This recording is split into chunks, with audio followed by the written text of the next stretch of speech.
also have to be real with ourselves. And yes, we have won, right? When you think about like who in the end loses out more, right? The Iraqis lost millions and millions of civilians. They lost a lot of, architecture, and America decimated that country. It was a beautiful republic before, and I know Saddam Hussein was a monster. He killed a lot of people. He and his sons were sadistic weirdos, but we didn't really win the Iraq War. We stayed there way too long, and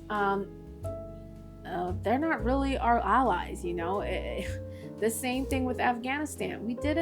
We won, yes, but there was nothing to bomb in the first place. It's literally a sandcastle over there. We were there looking for Come on, Fran, I can't let you say that.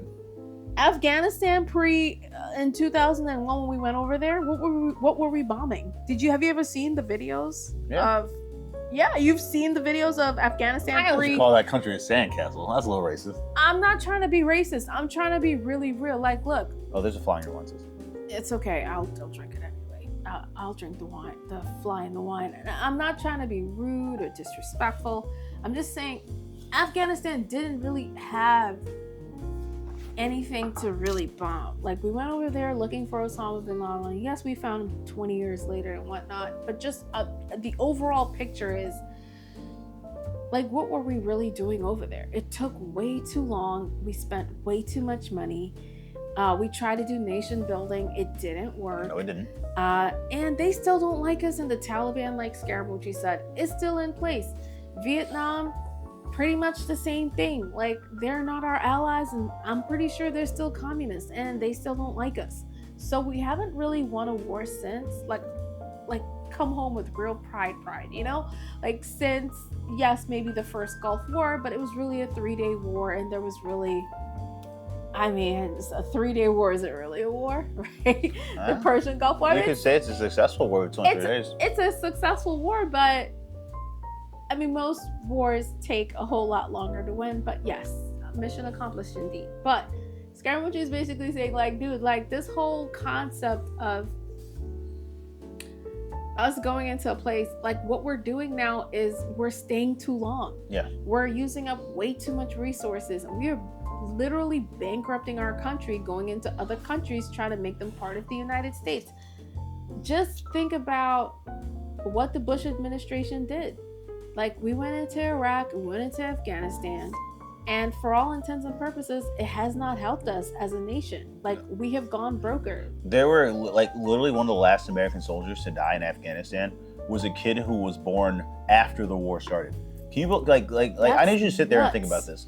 Like, a child who was born after, 2001. Yeah. 2000 was one of the last. Maybe 2002-ish? Yeah, was one of the last soldiers to die in Afghanistan. Now, don't get me wrong. Leaving Afghanistan was a clusterfuck, but it was never going to be easy. There's going to be mistakes. Right. And Joe Biden is actually, I hate to compliment him, but Joe Biden is actually very brave for leaving Afghanistan, because that war was not going anywhere. No. And it was just costing us lives and money. Yes, okay? It surely was. And think about the Obama administration. The Obama administration came in and toppled several North African countries, and I wouldn't say democracies, maybe theocracies. I don't know what their governments were really like before, but there was the Arab Spring, right? Where Tunisia, Algeria, Egypt, Libya, yeah. That basically North African region, some of the Middle East as well, all had Arab Springs, where they were basically going to try to put in democracies where the people, just like us, we go in and vote every however many years, and we have representatives. They were trying to install democracy in these nations. And look at those countries now. Like, they're no better, right? Well, except Tunisia. Tunisia's made Really? Yeah, no, seriously. Tunisia is democratic now? Yes. Oh, okay, good for them. Yeah. But what about the other North African countries? Oh, no, Libya is now literally split in half. Gaddafi, like the U.S., to your point, the U.S., U.K., France, and I believe the EU in general, bombed the hell out of Libya. Gaddafi was killed, and now the country is split in half between the GNA, which is the largely recognized government of Libya, and then the warlord Khalifa Haftar, who controls the other half of Libya that borders Egypt, and he's supported by France, the UAE, Russia, and Egypt. And then there's also Syria. We went into Syria and tried to do the same thing again under the Obama administration. Syria's leader was there until maybe this year or last year. Yes, last year. Right. So I mean, we were there for so long, and it's like, what are we doing? What are we really doing in these countries, right? Like, is it Bashar al-Assad? Yes. Bashar al-Assad. Yes. Yeah, who's currently living in Russia. Also, he fled. He and his family left, and they now live in Moscow. Right. So we're over there. I don't know what we're doing over there in these other countries, because I'm just trying to make the point that Scaramucci is saying. It's like we're going over into other countries and we're not really, I don't think we're really winning. Now, I don't know what the overall goal is, but I think, Fran, that's the question, because all governments have goals. No, right? I think that's the thing, Fran. Like, the U.S. government doesn't have a goal, and that's, you really think so? No, and that's the thing. Like, Trump wants regime change because Netanyahu says regime change is awesome. Oh, for Iran, by the way, he's talking about Iran. But what does regime change look like? Because Iran is huge. It's one of the largest countries in that region, and I think the world as well. Iran, and it's mountainous too. You will never you will never have enough soldiers to conquer Iran. And here's the thing: I'm not saying that they want to conquer Iran. I think they know that's a dumb idea. Who's they? Oh, like Trump and Netanyahu. But really, if you want to, I'm fine, thank you. Oh, thank you. Yeah, but more for me. But if Iran this government falls, the new government of Iran is not going to be more friendly to the United States and Israel. If anything, they're probably going to realize that the last regime's mistake was not building nuclear weapons. That they should have had nukes, so this never would have happened. And just to be clear too, I feel like the only time the United States had a possible chance of actually having regime change in Iran was during the Arab Spring. There was a huge movement within Iran around that time. Yes, the Green Revolutions. Right. Thank you. Yeah. And there was movement, and there was a lot of protests and things like that around that time. So I believe. And guess who and viewer, if you've been paying attention, guess who supported the Green Revolution? The Shiite clerics. Hey, all right, you see Iranian. And the United States too, right? No, didn't they wanted the regime change? The U.S. Okay, so it's kind of complicated. The U.S. supported the Green Revolutions in practice, but not really in terms of resources, because they were kind of afraid that it would piss off Iran and make Iran more aggressive towards Israel and American interests. So some maybe politicians we support democracy in Iran, but that's a statement. Are you going to give the revolutionaries money? No. Are you going to support the Shiite clerics? Absolutely not. You know what I mean? Yeah. You're just going to say hey, keep going. Oh, you failed. Oh, And we've got to start this. We've got to stop, I think, as a country, into this nation building. I'm going to call it nonsense. It is nonsense. And also, to me, Christian nation building. Yes, I feel like all of it is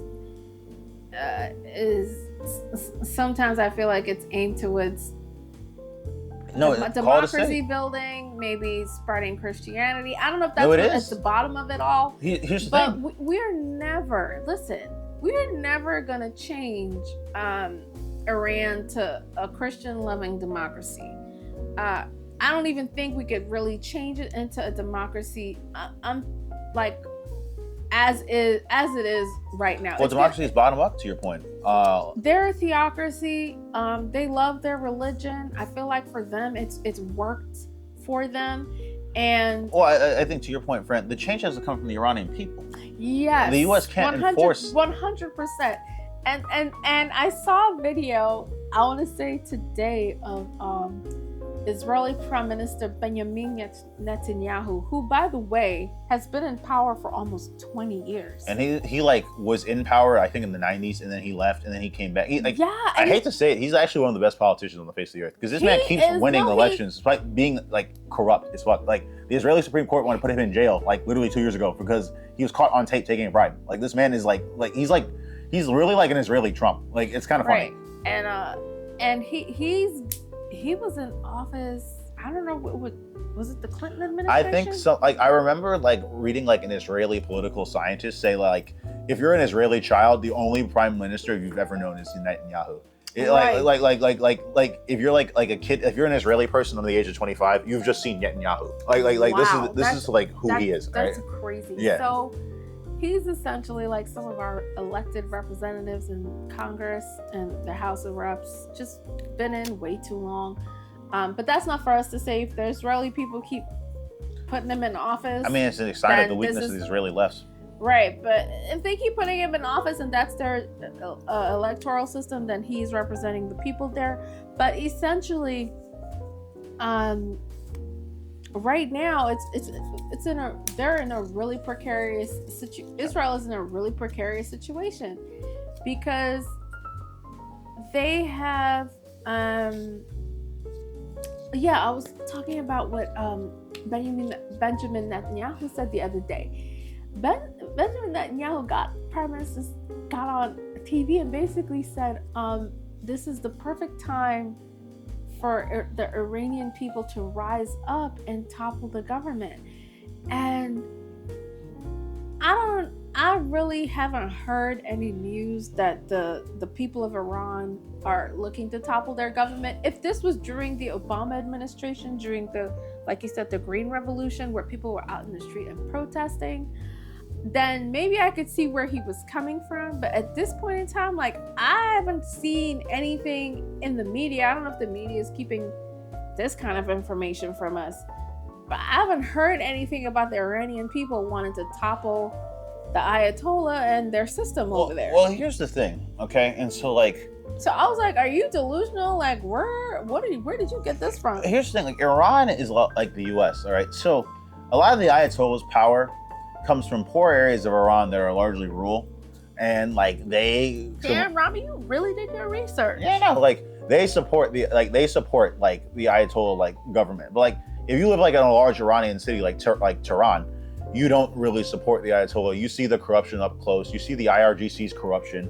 You see how like the country is being held back by like this class of people. IRGC has corruption. Explain. Yes. Explain. The IRGC and here's you have to understand I don't want to get too deep into it. So there's two militaries in Iran. All right, there is the Iranian military, and then there's the IRGC, which has its own resources, its own air force, its own navy, its own. So it's like the Navy and the Marines. Like sort of, but like if there's like a U.S. Army. And then there's like a Christian, like nationalist U.S. Army that like exists parallel to the U.S. Army. Oh my! Yeah, okay, that's something. Yes, and like and this Christian nationalist army, its only goal is to defend Trump. All right, like. Oh my! So it's just to defend the Ayatollah. Pretty much, and the Ayatollah's like people and state. You know what I mean? Oh my. Okay. Like, and so the IRGC, like the IRGC is pretty confident. Like they have the Quds Force. I'm sorry, it's like the international arm of the IRGC. They've like bombed Jewish community centers in places as far as Argentina before. Like the IRGC has they were one of the leading people giving weapons to like the Iraqi Al Qaeda operatives and like terrorists or freedom fighters, you know, depending on your opinion. When the U.S. invasion happened, and then Qasem Soleimani, the former leader of the IRGC, who Trump killed in an illegal drone strike a few years ago, he was one of the main people who created plans for how the Quds Force and Al Qaeda could kill American soldiers in Iraq. But the IRGC, because it has this parallel military structure, they have a lot of corruption and black market connections and associations, particularly with selling oil, that they use. That robs Iran of a lot of money that the country could use to improve its infrastructure and roads and stuff like that. That's the thing, when you have I don't want to make this comparison because Iran is not Nazi Germany. I think that's a very lazy comparison. But like it's kind of like the Wehrmacht, like the German military, and then like you had like the SS. Like the SS was like this insane, racist, like corrupt force that was bad at everything. You know what I mean? Like now the IRGC is sort of like that. Like they're the parallel, not bad at everything like the SS, but like like it's like that. You know what I mean? Okay, Rami, I would like to thank you for all of that really awesome information. Really pertinent to people. Like I'm blown away. Like legit blown away. Thank you. Yeah, Okay. I'm very impressed. Yeah. I tried to do some research and I definitely did not retain that much information. So thank you, Rami, for giving us all those goodies. That's called the meat and potatoes of a discussion. So I'm blushing. Goodness. on that, the United States where we live, Yes. we are, I want to call it at a junction. Yes, we are. In our country as to how it is we are going to deal with this situation because we live in the DMV. And I say it all the time. If you, all 5 viewers of y'all who watch our little podcast. No. Listen, we get up to 70 now. 70 unique views. All right, we are growing. 85. There we We go. get up We're to gonna drink to that 85 one. views. Okay, so basically, we live near the Capitol. We're here where all of government pretty much resides, and I'm scared shitless. Because I'm really worried about what decisions are going to be made about what we are going to do as a country to support Israel in their mission right now. And Yes. Me personally, I don't know what goes on, with the planning of a country, but I do believe that most countries, serious countries, have decades-long plans. No, that's not America. We're not a serious country. You've got to be kidding me. I believe that serious countries, and I believe the United States is a serious country. We elected a game show host twice. We are not a serious country. You were very rude. I'm using American history. I'm very proud of our game show host, even though I say a lot of bad things about him. If that's what the people want, then that's what the people get. All right. So, anywho, I believe serious countries. I believe we do have a plan. By the way, yes, we do. Yes, we do. I would say every serious country has 10-year plan, a 15-year plan, a 20-year plan, maybe a 50, 100-year plan, something like that. And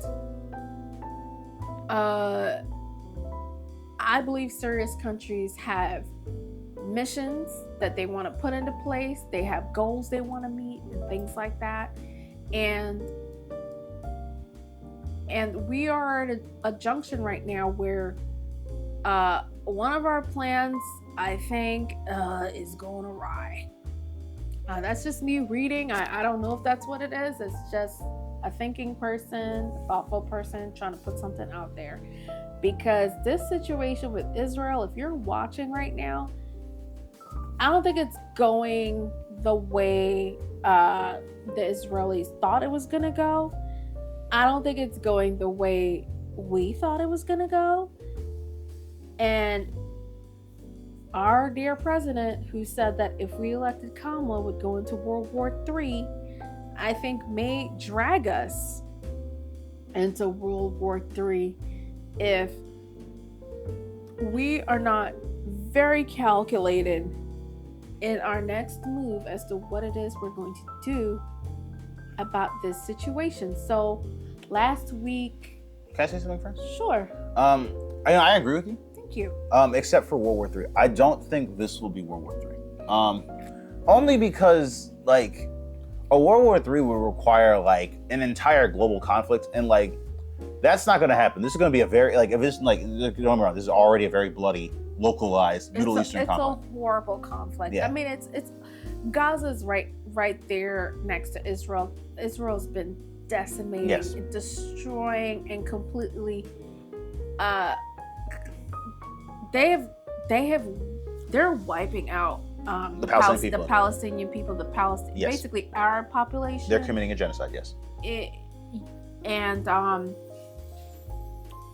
it's so But- it's so horrible. So there's already that going on. But I want to say, like, with World War III, like, I'm trying to explain to you why I think it's World War III. Oh, okay. Then you have Iran. Now go back to the map. Remember I said look at the map prior to see where Israel is? Look at where Iran is situated and look at the wars that the United States has gotten involved in over the years and where Iran is. So if you look at Iran, you'll see that Iran is basically surrounded. All right. Now I know that there's Pakistan and Afghanistan, I think to the right of Iran, but Pakistan is it's an ally, semi-ally of the US, but they can't fuck with the United States. not really, not anymore. Afghanistan was controlled and neutralized during the wars. Even though I don't think we won the war, they ain't fucking with us.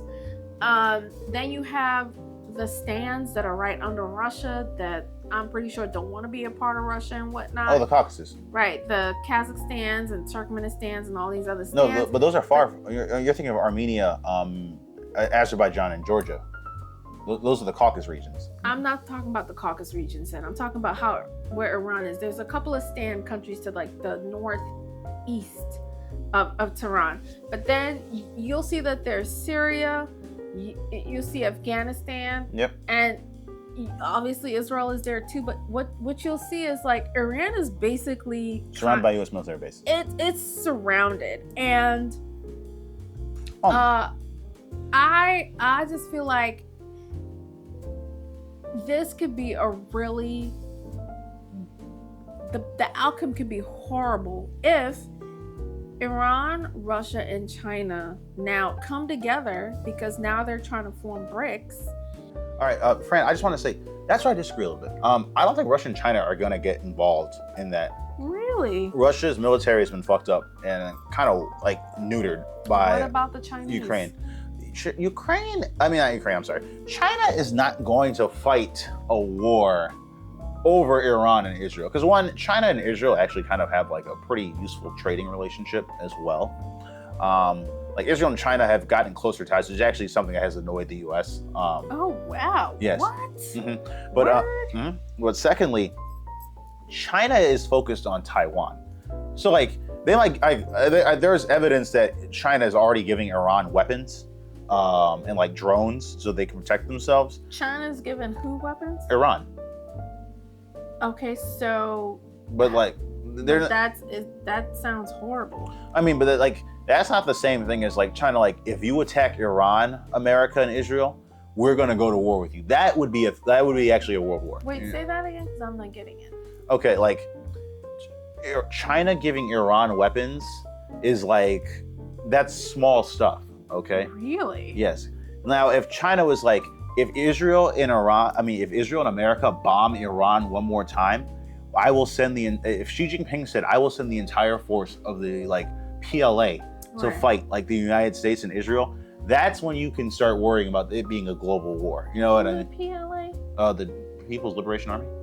Of China. Yeah, the Chinese military. Okay, so I'm going to disagree.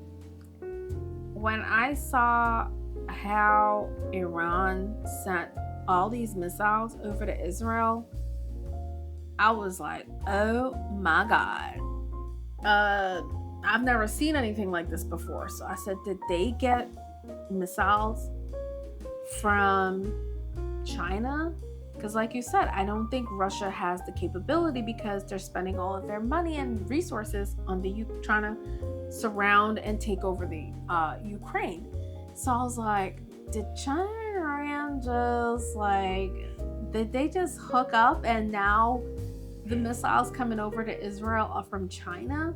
Right? That's what I was thinking. Because I was like, I've never seen an Iranian response like this before. No, Iran has that goes back to what I was saying before.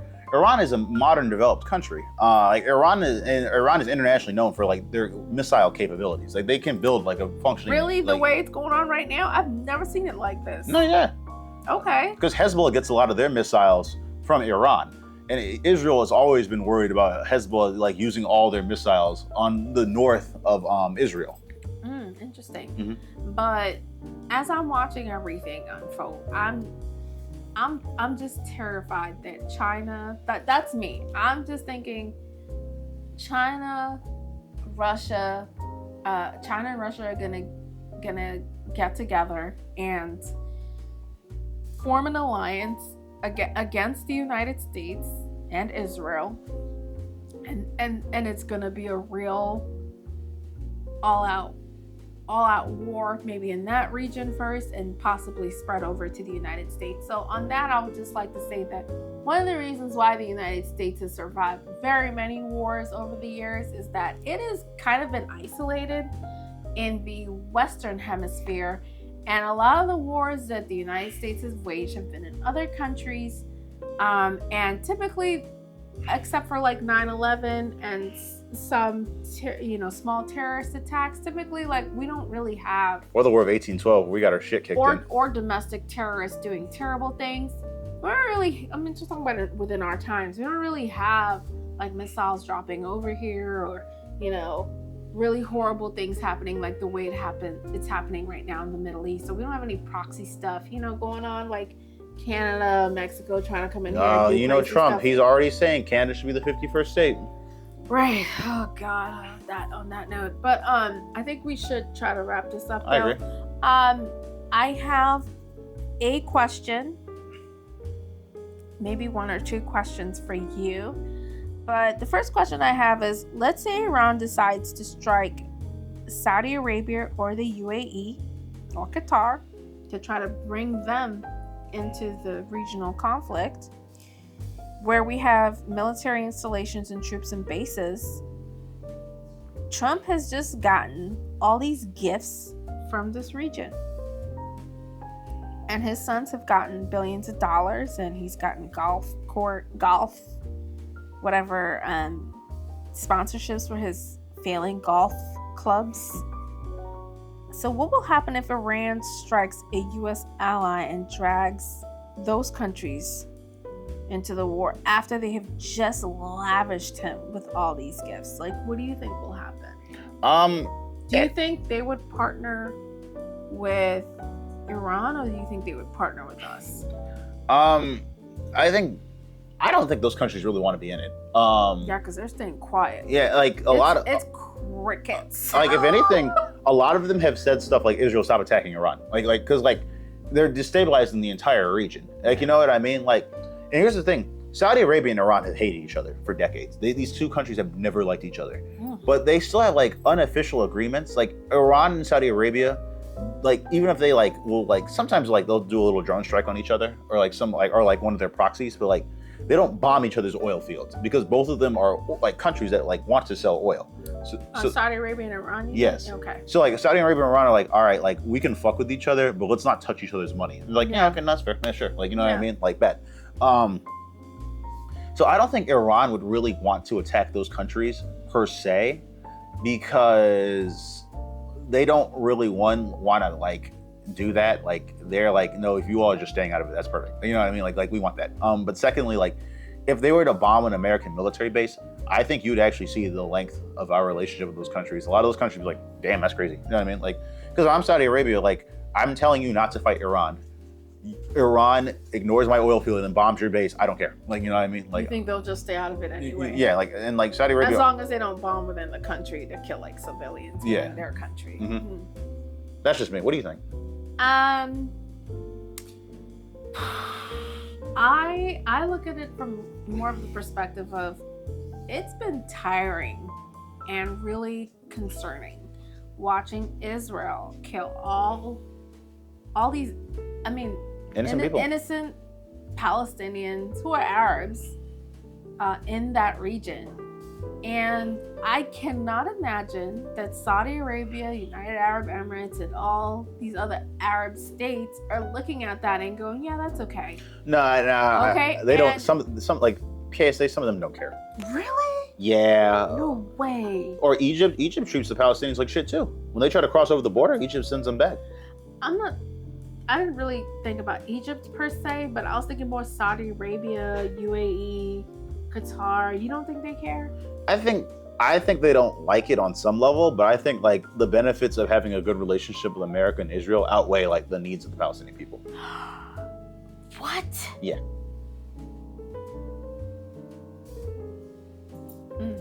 That's sad. I agree with you.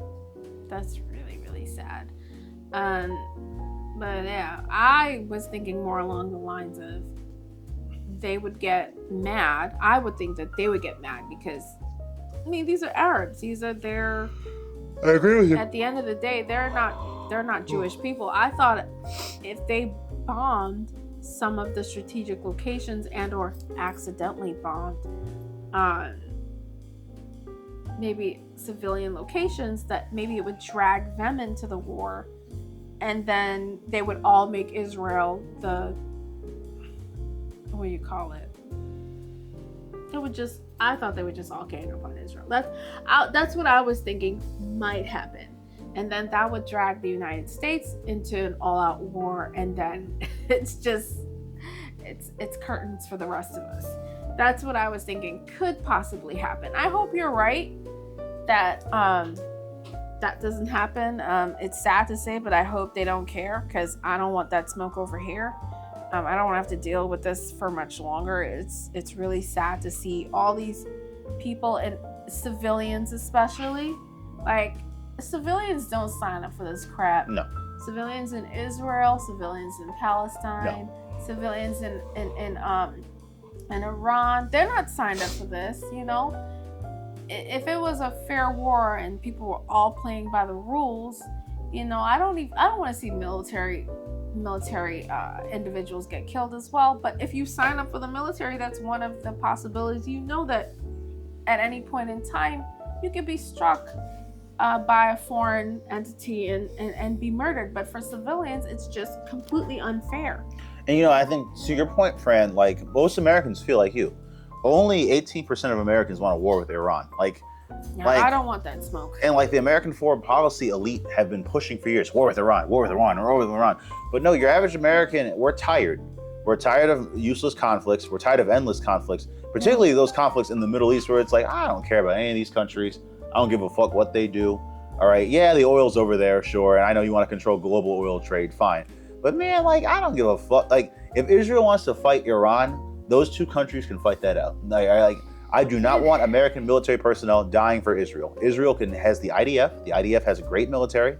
The IDF has advanced weapons. But how big is the IDF? I mean, Israel's a tiny country, so they don't have a lot. So, like, you know what I mean? Like, right. Exactly. But like, the IDF can handle itself.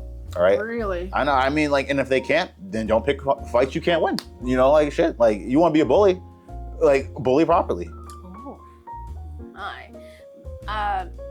The other fear I have too is, you know, our president just seems to back out of a lot of things and or just say a lot of very vague things. So I feel like we're over here with his 2-week. He said he'll respond in 2 weeks as to what it is we're gonna do. I thought that was a really weak move. Yeah, that's real leadership, huh? Like, I really wish he had said something more of the lines of, like, I'm going to consult my national security team and... like, literally, college professor, I missed the deadline. Can I send this to you later? Like, you know what I mean? Like, shut the fuck up. Like, I hate this guy. Oh, my God. Dude, I was like, another taco? Like, how many tacos are you going to have? You can't... I'm not saying he has to make a decision right away, but you gotta have a better answer than, you know, we'll give you a decision in 2 weeks as to whether we're gonna get involved in a war that some people are predicting may take us into all-out nuclear war. That's nuts.